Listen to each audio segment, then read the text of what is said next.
Financial independence, retire early, is a financial philosophy built around one simple idea. Instead of depending entirely on a paycheck for the rest of your life, you gradually build enough savings and investments to give yourself greater freedom over how you spend your time. The goal isn't necessarily to stop working as young as possible. For many people, it's about reaching a point where work becomes a choice rather than a financial necessity. The basic FIRE strategy combines three things: controlling spending, increasing income, and consistently investing the difference. A commonly cited benchmark is the 25x rule, which suggests accumulating roughly 25 times your expected annual expenses.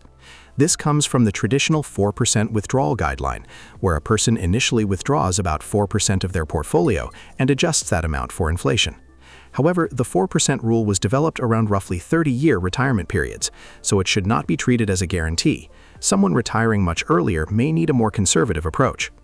For example, if someone expects to spend $40,000 a year in retirement, the 25x calculation produces a target of about $1 million. But the real FIRE number depends on expenses, investment performance, inflation, taxes, healthcare costs, and how long the money needs to last.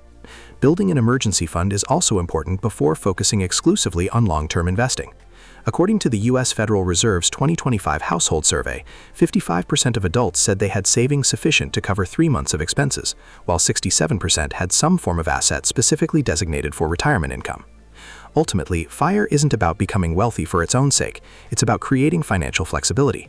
Someone might use financial independence to retire completely, work fewer hours, start a business, study, travel, volunteer, or simply spend more time with family.